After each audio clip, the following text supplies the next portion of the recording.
A paz do Senhor, meus irmãos. Boa noite a todos. Espero que todos estejam contentes e alegres. Quem está contente aqui? Glória a Deus, isso mesmo. Meus irmãos, hoje eu tenho a incumbência e uma responsabilidade muito grande de ministrar a santa palavra do Senhor. Mas Deus foi bondoso e aqui estou. E quero agradecer a oportunidade. Mas antes de começar a ministrar a palavra do Senhor, meus irmãos, eu queria que os irmãos, por favor, orassem agora. Vimos agora uma mensagem e queríamos orar pelo filho do Eliezer e da Geisa, o Samuel, que teve que ser internado porque ele está com uma infecção respiratória. Vamos levantar as nossas mãos e orar pelo Samuel? Espírito Santo de Deus, Pai, agora neste momento, Senhor, nós como igreja, Senhor, unidos, Senhor, num só corpo, numa só vontade, num só espírito, nós acreditamos, Senhor, e nós te apresentamos, Senhor, o Samuel, Senhor, em tuas mãos. Pai, Senhor, ele está, Senhor, com essa infecção respiratória, Senhor, mas que o teu Espírito Santo de Deus, Senhor, possa ajudá-lo nesse momento, Senhor. Que o Senhor possa usar os médicos, que o Senhor possa usar os enfermeiros, que o Senhor possa usar qualquer profissional que vai estar ali naquele hospital, mas que o teu Espírito, que o Senhor é o Deus, Senhor, da cura, que o Senhor possa, Senhor, curar, Senhor, o teu filho, Senhor Samuel, Pai. Nós o apresentamos, Senhor, em tuas mãos e nós já acreditamos que o Senhor fará maravilha, Senhor, no meio daquele hospital, Senhor. Venha, Senhor, abençoá-lo, trazendo a cura, Senhor, sobre o seu corpo físico, de forma total, Senhor. É que eu lhe peço, Senhor, e agradeço no nome de Cristo Jesus. Amém. É isso que nós fazemos como igreja. Oramos uns pelos outros.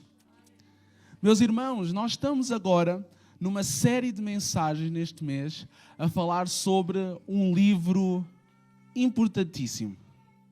Esse livro que já iniciámos na semana passada com meu pai é um livro espetacular. É o livro mais lido em toda a Bíblia. É o livro de Salmos. E hoje eu quero falar de um salmo particularmente conhecido, que é o salmo do número 42. E esse salmo eu queria ler agora com os irmãos, porque nós temos um tema muito especial, que é vencendo a tristeza pelo poder da esperança. E vamos ler o salmo que diz bem assim: como a corça anseia por águas correntes, a minha alma anseia por ti, ó Deus. A minha alma tem sede de Deus, do Deus vivo. Quando poderei entrar para apresentar-me a Deus? Minhas lágrimas têm sido o meu alimento de dia e de noite, pois me perguntam o tempo todo: onde está o teu Deus? Quando me lembro destas coisas, choro angustiado, pois eu costumava ir com a multidão, conduzir na procissão à casa de Deus, com cantos de alegria e de ação de graças entre a multidão que festejava. Porque você está assim tão triste, ó minha alma? Porque está assim tão perturbada dentro de mim? Ponha a sua esperança em Deus, pois ainda o louvarei. Ele é o meu Salvador e o meu Deus. A minha alma está profundamente triste. Por isso de ti me lembro desde a terra do Jordão, das alturas do Hermon, desde o monte Mizar. Abismo chama abismo ao rugir as tuas cachoeiras. Todas as tuas ondas e vagalhões se abateram sobre mim. Concede-me, Senhor, o seu fiel amor, dia de noite esteja comigo a sua canção. É a minha oração ao Deus que me dá vida. Direi a Deus, minha rocha, porque te esqueceste de mim? Porque devo sair vagueando e pranteando, oprimido pelo inimigo? Até os meus ossos sofrem agonia mortal quando os meus adversários zombam de mim, perguntando-me o tempo todo: onde está o seu Deus? Porque está assim tão triste, minha alma? Porque está assim tão perturbada dentro de mim? Ponha a sua esperança em Deus, pois ainda o louvarei. Ele é o meu Salvador e o meu Deus. Glória a Deus. Como eu já tinha dito anteriormente, o tema hoje da nossa mensagem é vencendo a tristeza pelo poder da esperança. E essa mensagem tocou muito no meu coração, porque estive a estudá-la muito durante esta semana. E eu tive a estudar muito sobre o livro de Salmos, de uma forma geral. E eu queria saber mais sobre esse livro, porque ele despertou muito o meu interesse. Eu lembro-me sempre que todo culto, quando o tio Wilton ia abrir, tinha que ter um salmo. Podem sempre reparar, se o tio Wilton abrir o culto, vocês sempre ouvirão um salmo. E os salmos, ele é extremamente importante na nossa vida como crentes. Se nós formos ver, o livro de Salmos demorou cerca de 1000 anos para ser constituído. E ele não era uma obra construída. Ela, da mesma forma como existe o Pentateuco, o Gênesis, Êxodo, Levítico, Número e Deuteronômio, o Salmos também era dividido em 5 partes. Ele foi escrito desde Moisés até Davi, e também o seu filho Salomão teve a oportunidade de escrever Salmos. Quando nós reparamos este livro, se nós lermos, tem uma frase de um doutor da igreja no século IV depois de Cristo, chamado Etanásio de Alexandria, que ele diz bem assim: a maioria das escrituras fala a nós. Os salmos, porém, falam por nós. Então nós vamos ver que os salmos ali estarão toda a nossa caminhada cristã. As nossas dores, as nossas alegrias, as nossas dúvidas, como aqui foi perguntado aqui pelo poeta, onde está o teu Deus?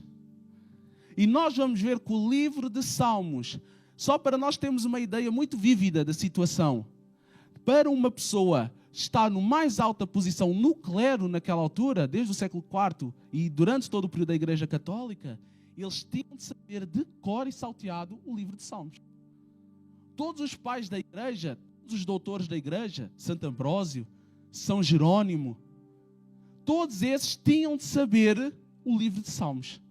Se nós formos ver Martinho Lutero ou João Calvino, eles todos fizeram comentários sobre o livro de Salmos.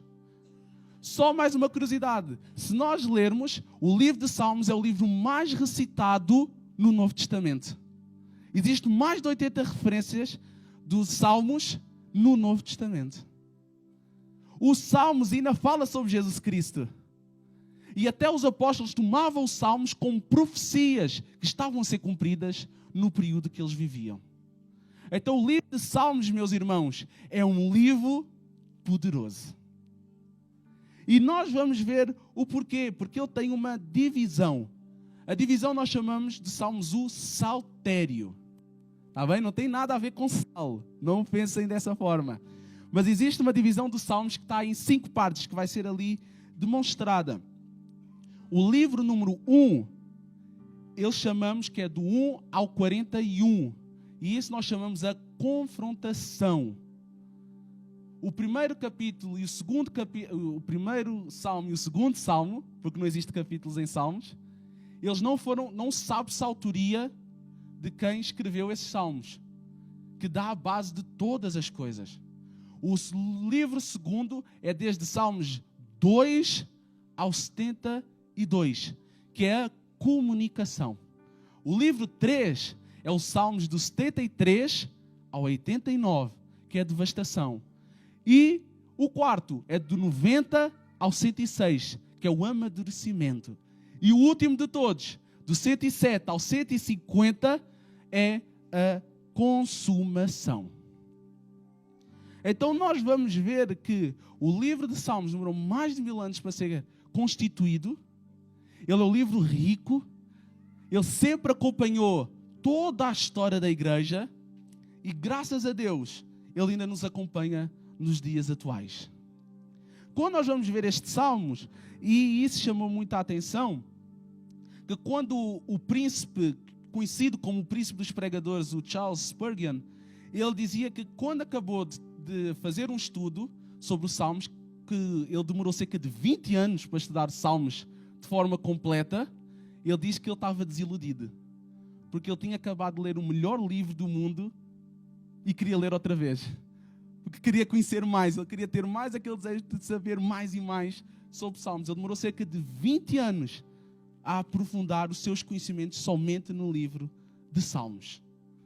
E esse Salmos que hoje eu quero falar com os irmãos, ele é muito importante. Porque esses Salmos, quando nós vamos ver, se nós lemos o Salmo número 42 e o 43, originalmente eles eram o mesmo, eram um só, não existia divisão. E ele foi escrito pelos filhos de Coré, que são outros autores como Asaf, que era um mestre de canto, ou os sábios Etão e Etã. Nós vamos começar a observar que Salmos 42 e Salmos 43 eram um só originalmente. E qual é que é o contexto de toda esta história? É um poeta, é um levita que está triste. Por que está triste? Porque ele não podia estar na casa do Senhor. Ele vai dizer, Deus, eu fazia todas essas procissões. Eu estava na festa do tabernáculo, eu estava na festa das tendas, mas agora eu não estou. E ainda por cima zombam de mim e perguntam-me, onde está o teu Deus? Então nós vamos começar a perceber que esse lamento que ele possui é porque não está na presença dele. E por não estar na presença do Senhor, ele fica triste. Essa é a mesma coisa connosco. Quando nós não estamos na presença do Senhor, parece que falta algo. A nossa alma só é preenchida quando nós conhecemos verdadeiramente Deus. Davi também vai dizer isso em Salmos, que mais vale a pena estar quantos dias na casa do Senhor? Um dia apenas. Vale muito mais do que 1000 dias lá fora. O desejo dele era estar na casa do Senhor. Qual é o nosso maior desejo? Estar na casa do Senhor. Ele não está a pedir aqui a Deus um bem material. Ele não pediu, Deus, eu quero uma casa. Deus, eu quero um carro. Deus, hoje eu quero um curso de história. Ele não pediu nada disso. Ele só disse, Deus, eu quero estar na tua presença. E então nós vamos ver que esse sofrimento desse poeta levou a escrever um salmo belíssimo. Nós vamos observar numa coisa e que eu quero começar com este ponto, que para nós vencermos a tristeza, porque neste mundo nós temos visto muita tristeza. Quantas pessoas que têm estado tristes, deprimidas do nosso lado? Quantas pessoas que têm estado ansiosas com o amanhã? Saber como é que eu vou fazer, como é que eu vou conseguir. Mas Deus aqui em Salmos vai nos revelar que ainda existe esperança. Que apesar do que nós passamos, ainda existe esperança. E nós vamos observar uma coisa, que o primeiro ponto que eu quero salientar, que nós devemos buscar a Deus, e isso pode parecer agora complicado, quando tudo está bem. Normalmente, meus irmãos, nós buscamos a Deus quando a coisa está mal. Quando a coisa está feia, parece que aí a pessoa fica mesmo crente. Mas Deus, Ele vai te pedir para que tu também tenhas essa mesma vontade de buscá-lo quando estás bem. Quando Ele estava bem, Ele se alegrava. Quando Ele já está mal, Ele ainda anseia pela presença. Não era somente a mudança que o fez transformar a sua vida espiritual. Não. Ele continuou a ter a mesma ansiedade, a mesma vontade de buscar a Deus. Então nós vamos ver uma coisa essencial que ele vai colocar logo no primeiro versículo, que diz bem assim: como a corça anseia por águas correntes. A minha alma anseia por ti, ó Deus. A minha alma tem sede de Deus. Nós vamos ver aqui uma coisa essencial, que por vezes, meus irmãos, às vezes nós não entendemos que Deus permite certos sofrimentos na nossa vida. E isso, por vezes, causa-nos dúvidas e nos levanta questionamentos. Por que Deus permitiu? Eu sei que há certas coisas que nós é que provocamos, mas há certas coisas que Deus permite. E nós vamos perceber que, se não fosse por vezes o sofrimento na vida de Davi, Davi não escreveria 73 salmos. Se não fosse o sofrimento na vida do apóstolo Paulo, nós não teríamos as melhores cartas que ele já escreveu. Porque ele escreveu das melhores cartas. Sabe onde é que ele estava? Na prisão. Quando ele estava só e abandonado. Se não fosse o sofrimento, Jesus Cristo não teria sacrificado como ele sacrificou. Ele precisou de passar por aquelas etapas para que eu e tu tivéssemos vida. Então o sofrimento, ele está ali.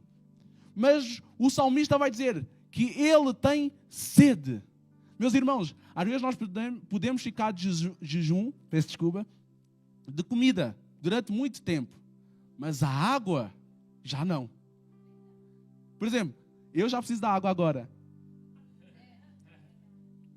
Quer dizer, nós vamos ver que a água, ela é essencial. A pessoa pode tomar sumo, pode tomar refrigerante, pode tomar o que for, mas não vai tirar a saciedade que somente a água consegue dar.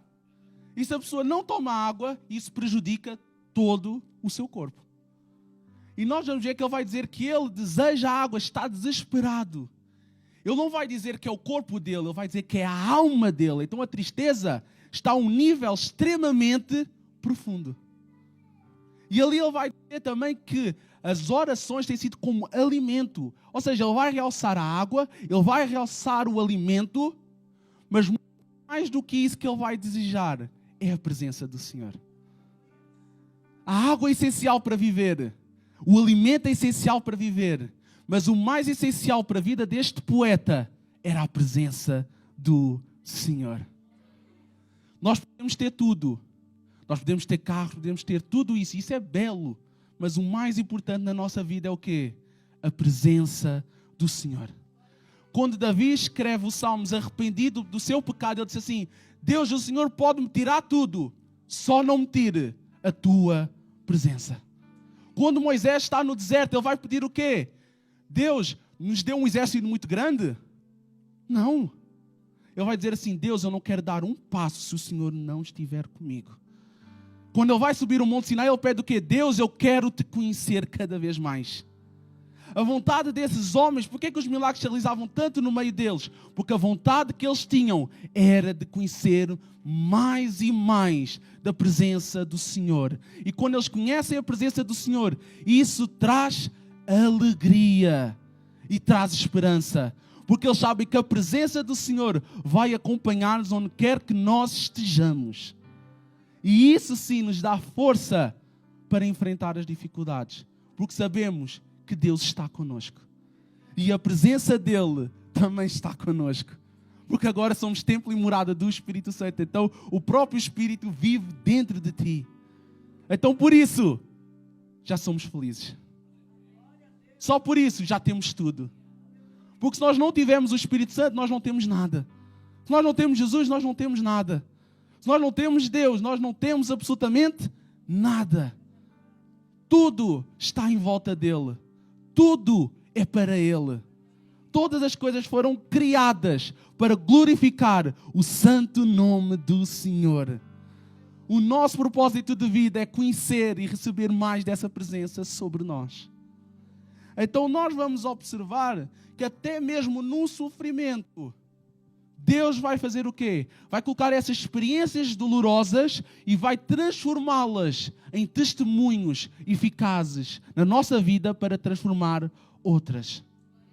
Porque quando começares a contar o teu testemunho, uma outra pessoa que está a passar pela mesma situação vai dizer: se Deus fez na vida daquela pessoa, também pode fazer na minha.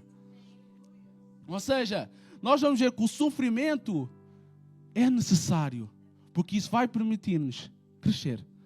Dói, com certeza, mas isso vai nos deixar mais maduros na fé. Isso vai nos deixar mais crentes, podemos assim dizer. Vai nos dar mais esperançosos. Vocês já viram quando a pessoa está em sofrimento, ela não ora mais? Já não veio quando ela está em sofrimento, ela não vem à casa de Deus com mais frequência? Não veio quando ela está em sofrimento, ela procura até estudar mais sobre Deus, procura orar, procura fazer. Porque o sofrimento leva a essas ações. Mas quando tudo está bem, Deus também pede que nós também tenhamos essa mesma vontade de buscar a presença dEle. Ou seja, nós vamos ver uma coisa, que o sofrimento, neste caso, E C.S. Lewis, o escritor das Crônicas de Nárnia, diz bem assim: Deus sussurra por meio dos prazeres, fala por meio da consciência, contudo grita por meio dos sofrimentos. Este é o seu megafone para despertar um mundo surdo. Não viram quando foi o Covid-19? Que ainda não acabou. Mas a palavra mais pesquisada foi Jesus. O que as mais pessoas queriam saber era sobre o Evangelho. O sofrimento levou pessoas a conhecer mais a Deus. E muitos ainda não haviam percebido. Ou seja, Deus por vezes vai permitir para que tu te aproximes mais dele. O 2, e isso nós vamos ter que vencer essa tentação, que diz bem assim, o segundo ponto é, vença a tentação de pensar que Deus não está te ouvindo. Que Deus não está a te ouvir. Isso é um grande problema que às vezes nós temos.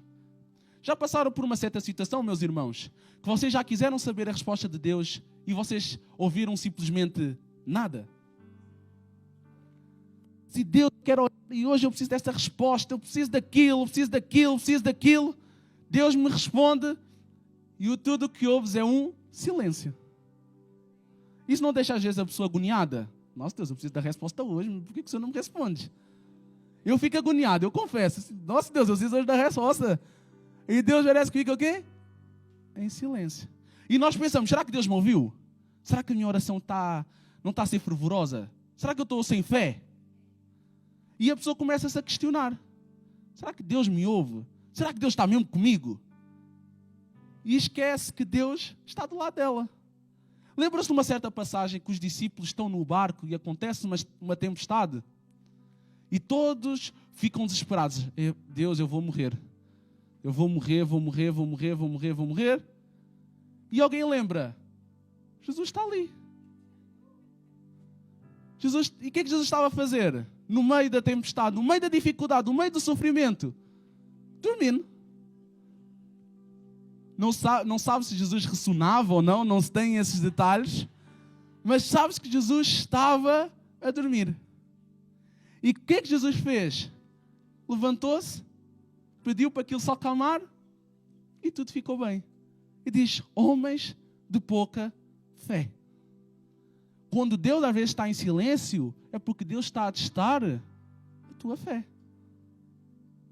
Mesmo porque às vezes nós somos muito guiados pelo que falamos, somos muito guiados pelos 5 sentidos que nós temos. Pelo nosso tato, pelo nosso olfato, por tudo. Mas nós vamos ver que Deus, Ele age por meio da fé.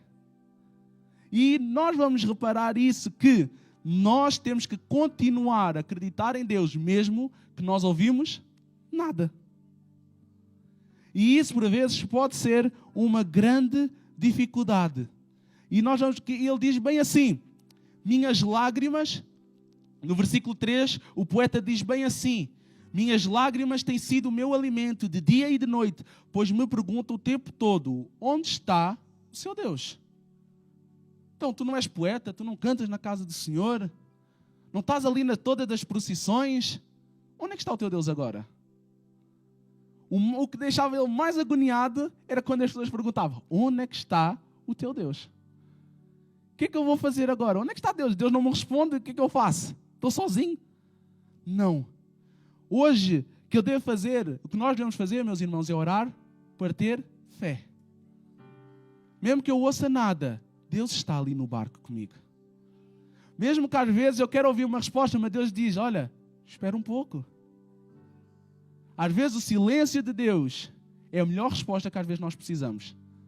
Porque às vezes se Deus falar, nós ficamos ainda mais ansiosos. Não, mas o Senhor disse que vai fazer. Por que o Senhor ainda não fez? Não, o Senhor disse que vai... Aquela peça, tudo. Aí Deus às vezes tem que ficar calado o quê? Olha, espera em mim. No tempo certo, aí receberás o que desejas. Ou seja, é necessário vencer essa tentação. Irmãos, podem colocar a mão no vosso coração e digam em voz alta, o Senhor está comigo. Independentemente da situação, o Senhor está comigo. Ou seja, nós precisamos, meus irmãos, de fé. Quando é assim, está a haver tempestade, Deus está do teu lado. Agora coloca a mão no ombro do teu irmão e diz: Deus está contigo, irmão. Tenha fé. Ou seja, nós às vezes precisamos de uma chacoalhada e diz: tenha fé, acorda. Ou seja, nós temos que ver que Deus, Ele está conosco. Por exemplo, em Isaías 49, no versículo 15 e 16, diz bem assim: será que uma mãe pode esquecer do seu bebê que ainda mama e não ter compaixão do filho que gerou? Embora ela possa se esquecer, eu não me esquecerei de você. Veja, eu gravei você nas palmas das minhas mãos. Seus muros estão sempre diante de mim. Deus jamais esquecerá de ti. Deus jamais te abandonará. Todos podem te abandonar, Deus não. Ou seja, nós temos que vencer essa tentação de dizer: será que Deus está comigo? Será que Deus me ouviu? Porque Ele está lá sempre contigo e sempre estará. Em Mateus 28 vai dizer que Deus estará conosco até a consumação dos séculos. Ou seja, até tu morreres ou seres arrebatado, Deus estará contigo. E quando fores arrebatado, o Espírito Santo vai estar lá. Então sempre estarás com Ele continuamente. Ele jamais te deixará sozinho. O terceiro que eu tenho que ter é: eu tenho que fazer uma autoanálise do motivo do meu sofrimento. O que é que o poeta fez? Vamos ler aqui no 5º versículo, na parte A, que diz bem assim: porque você está assim tão triste, ó minha alma, porque está assim tão perturbada dentro de mim. O que é que ele decidiu fazer? Ele começou a analisar a si mesmo. Ele assim: por que eu estou dessa forma? Por que a minha alma está tão triste assim? Às vezes, meus irmãos, sabe o que é que às vezes nós fazemos com os nossos problemas? Ou boa parte das pessoas do mundo fazem isso? Eles tentam esquecer os problemas, fingindo que eles não estão lá. O que é que eles vão fazer? Olha, vou beber, porque assim eu posso esquecer os meus problemas. Eu vou fumar, porque assim eu posso esquecer os meus problemas. Às vezes, quando eu estou a corrigir os testes, eu recebi sempre um conselho da minha orientadora, que ela dizia bem assim: Vítor, se tu vês às vezes uma resposta meio má do aluno, bebe um chá, ou vai dar uma volta. Aí a certos amigos meus diziam assim, professora, eu acho que eu vou ter que fazer uma maratona, porque todo o teste está muito mal, vou ter que andar muito. Nós vamos ver aqui o quê? Que às vezes, quando nós fazemos a nossa autoanálise, e se nós formos querer esquecer os problemas, o teste vai permanecer ali. O erro vai permanecer ali. Às vezes não é bebendo, fumando, fazendo coisas que o problema vai desaparecer. Ele vai permanecer bem ali para ser resolvido. E isso nós temos que colocar isso em análise. Nós temos que ver a situação. Olha, a minha vida está assim, assim e assim. Porque se nós deixarmos, deixa a vida me levar, vida leva eu, o problema também vai te levar. Ou seja, o Heitor não entendeu a referência. Mas, quando nós vamos perceber que nós devemos fazer uma autoanálise da nossa vida e dos problemas que estão, e não colocar debaixo do tapete. Ou seja, está sujo, vou colocar debaixo do tapete. Vai surgir um dia que não dá mais para colocar debaixo do tapete ou dentro do armário. Porque aquilo vai acabar a virar uma montanha e já não dá. E aquilo vai ser maior ainda do que estava no início. E o outro ponto, que é desabafe com Deus e com seus irmãos. Qual é que foi a principal ação deste poeta? Falar com Deus. Ele foi logo procurar quem? O Todo-Poderoso. Ele foi logo procurar quem? Quem dá esperança. Ele foi desabafar quem pode ouvi-lo a toda hora e todo instante. Se é preciso falar com Deus em 24 horas, Ele estará disponível para falar contigo. Às vezes nós pensamos que Deus não nos ouve, mas Ele está ali 24 horas, 7 dias por semana a ouvir-te constantemente, sempre que tu precisares. Ou seja, nós às vezes não podemos abafar com os nossos irmãos, também podemos desabafar com os nossos irmãos. Eu posso desabafar com o meu pai, com a minha mãe, com a minha noiva, com os meus tios, com todos. Porquê? Deus vai colocar pessoas para que nós também possamos desabafar. Às vezes, só segurar aquilo faz um mal gigantesco. E quando a pessoa às vezes desabafa, parece que ela fica, estava a precisar de fazer isso. Ou seja, é necessário que certos momentos da nossa vida termos que desabafar. E por último, a Wanda já pode subir, que é, nós temos que profetizar a nossa vitória. É profetiza a sua vitória. Nós vamos ver assim, lembram-se quando Davi foi enfrentar Golias? Se nós fôssemos ver em termos físicos, Davi não teria qualquer oportunidade contra Golias. Jamais. Pela lógica, Davi ia ser completamente esmagado, aniquilado por Golias. Não havia hipótese. Golias já era um soldado experiente. Ele era gigantesco, ele tinha armaduras. Não havia ali, supostamente, um ponto fraco nele. Mas qual é que foi a resposta de Davi? Quem é assim circunciso que possa vir contra o Deus de Israel? Ele já sabia que ele estava a querer. Ele já sabia que a vitória era dele, porque Deus estava com ele. Ele sabia que ele ia ter vitória, não é pelos aspectos físicos de Davi, não é porque ele era super forte, mas ele conseguia aquilo tudo porque o Espírito Santo manifestava na vida de Davi. Nós vamos ver que quando foi, por exemplo, Moisés, diante do Mar Vermelho, Moisés pergunta, Deus, o que é que eu faço? O faraó já está a vir, o exército egípcio também está aqui atrás de mim, vai matar todo este povo. Qual é a resposta de Deus para Moisés? Moisés, usa a vara que tens na tua mão e abre este mar. Tu já tens. A vitória já foi dada. É só preciso agora tu seguires. Faz. Ou seja, a vitória, meus irmãos, já foi garantida a mim e a ti. Agora Deus diz, agora dá o passo em frente. A vitória eu já dei, agora é necessário que tu também tenhas alguma ação em prol disso. Porque às vezes, se for esperar só a bênção cair do céu, vais ficar à espera dessa bênção eternamente. E Deus vai te pedir o quê? Avança, vai em frente.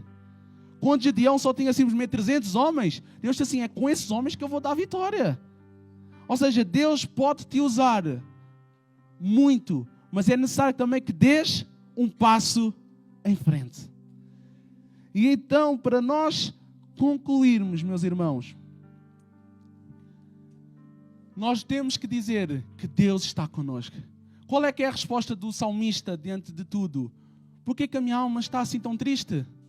Coloca a esperança em Deus. O que é que ele ainda fará ainda nos momentos de dificuldades que estão ali bem na tela? Pois ainda o louvarei. Ele reconhecia que Deus era o quê? O seu Salvador. Ele é o meu Deus. O meu Deus está comigo. Ele vai dizer também mais à frente que Deus era o quê? A sua rocha. Nada pode derrubar. Ela é forte. E nós vamos ver que Deus estará connosco sempre. Ele é o nosso Deus. Ele é o nosso Salvador. E então, quando nós percebemos isso, nós temos esperança. A esperança está em Deus. Quem dá a vitória é Deus. E a glória é para Deus. E é isso que nós vamos acreditar. Porque nós, um dia, nós temos uma maior esperança, meus irmãos. Não só aqui na terra. Mas a nossa maior esperança que nós podemos ter é um dia encontrar com Deus face a face. Essa é a maior esperança do cristão. O maior propósito de um crente, meus irmãos, não deve ser nada desta terra. O maior propósito do ser humano é ver Deus face a face.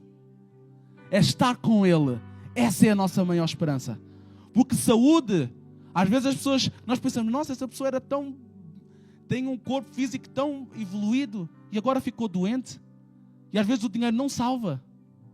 Às vezes nós vamos ver, essa pessoa tem tudo, mas não tem família, não tem paz, não tem alegria. Mas quando nós temos Deus, nós sabemos, a nossa esperança está nele. A nossa esperança está guardada nele. E um dia eu o verei face a face. Essa é a nossa esperança. Irmão, vamos ficar de pé.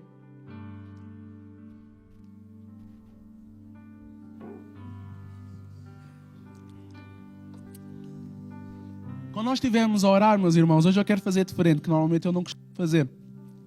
Se existe aqui irmãos que estão ansiosos, que estão tristes, ou que por vezes se ficam a perguntar: Deus, onde é que o Senhor está?